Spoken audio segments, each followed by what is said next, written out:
So hello everyone, we're in my new kitchen here and today we are going to make some kombucha. Now if you don't know what kombucha is, it is a fermented tea, a fermented black tea, and they say it's pretty healthy and it tastes also pretty good, and I've been drinking it for quite some time now, but always going out and go buy it, it got quite expensive. Healthy things usually are expensive, and yeah, you can make it yourself, so I thought I'd have a go at it. We don't need that much. I've got everything prepared here. We got some jars to store it in because, as I said, it's fermented, so it needs some time to ferment. We got some strainers. We got the black tea, of course. This is the tea I've been drinking. It is South Indian black tea, which tastes pretty good. So I hope the kombucha comes out pretty tasty as well. We've got some boiling water which we'll use. We got some sugar. Now the sugar won't last, but I'll come to that in a minute. Another thing we'll need is something that is right here, and this is called a SCOBY, and this is the most difficult thing to get. And SCOBY means, I wrote it on a piece of paper, it's a symbiotic culture of bacteria and yeast. So these are basically living bacteria here, which we will put into the tea, and that will ferment the tea, and that will also give it its healthy properties. So when you drink it, it goes into your digestive system, and yeah, basically it helps the bacteria out a little bit. So, and what do they feed on while they are fermenting the drink? They feed on the sugar. So we'll put the sugar in, and we'll put the tea in, and the bacteria will slowly start to eat the sugar and start to ferment. And yeah, eventually the sugar will disappear. We need quite some sugar for this. But it's okay because it will disappear. And yeah, so yeah, the story about the SCOBY, because this is not all that easy to get. There are three methods I know of to get it. The first one is kind of easy. It takes the least amount of effort, so to say, because they sell this. They sell a SCOBY. You can go on Amazon, or you can go in certain health shops, and they will just sell you the SCOBY. But the thing is, you don't know where it comes from, and yeah, it doesn't have like quite a nice backstory to it. So another way to do it is to start off the process all the way from scratch with just the basic ingredients, and then the bacteria will start to form by themselves. The down part of this is that it might take a while, it might take months. So then I come to the third method, and that's the method I used. That is getting a SCOBY from a friend or a colleague. In my case, I got it from a colleague. I work for this pretty big company called ThoughtWorks. And yeah, I just wrote into the chat, hey, there's somebody here brew kombucha, and there's somebody have a SCOBY to share. And luckily enough, there was somebody, a girl called Elizabeth. Thank you, Elizabeth, for that. And yeah, so she gave me that SCOBY, and how did she get it? So the thing is about brewing kombucha is that once you brew your kombucha with one SCOBY, it starts to ferment, and yeah, the bacteria start to grow and it starts to multiply. So you basically start off with one starter SCOBY and a little starter fluid, which I got right here.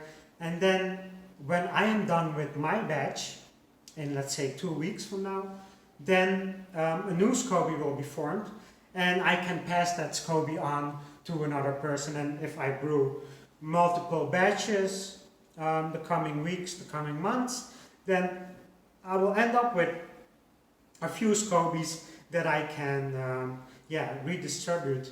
So that's kind of cool because like from one living thing you create the next living thing, which is in my opinion kind of cool, and yeah, it has like a backstory behind it, which is always nice. So let's start the process. So I've been looking online a little bit on what the correct ratio is to make this, and as most things on the internet, opinions vary. So for my first batch, I'm just gonna ballpark it. Like I'm just gonna make what I think will be like a good distribution. So this is the vessel I'm going to make tea in, and let's get out this black tea, and I'm just gonna put in for now 1 big tablespoon worth of tea, which is quite a good amount. I'll add just a little bit more. This also is quite strong tea, so this should be fine. And then as I said, we need quite a lot of sugar, but it doesn't make it unhealthy because the sugar will disappear. The SCOBY will feed on the sugar. Oh yeah, and you want to use a black coffee. You basically want to use a coffee which has a lot of caffeine, because that's also what the SCOBY consumes. So it consumes the caffeine and it consumes the sugar. So we are going to put in 4 tablespoons of sugar. That should be enough. And let's do one last one. Okay, quite a lot of sugar, but it should be fine. And then we got our boiling hot water here. And if I see the color is not good enough, then I'll add more tea. But from what I see now, this should be perfect. And yeah, one thing you should be careful about is that you don't want your tea to be too hot or too cold, because the SCOBY doesn't like that kind of too hot or too cold of a temperature. So we want it like room temperature. I'm going to add a little more cold water, just a little bit, so we get it to room temperature a little quicker. So yeah, I think that the amount is quite good of the tea. So let me wait a little bit, let this cool down, and let this like get nice and mixed in, and then we'll go to the next step. Okay, so the tea is looking quite good. It's still a little bit hot, but not that much anymore. It's kind of room temperature. And yeah, as you can see, it's looking pretty good. Tastes kind of sweet, which is good.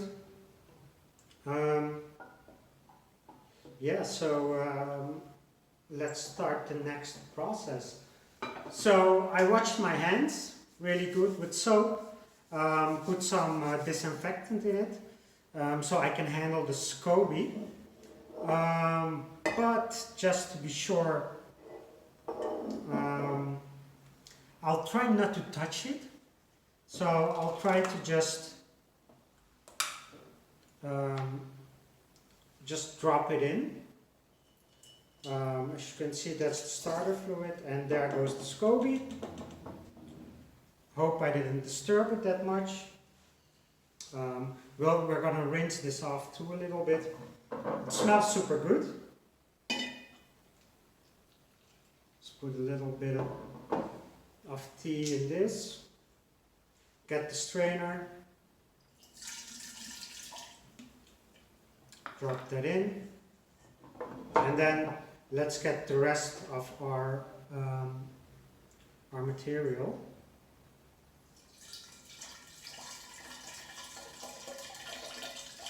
And just dump it all in.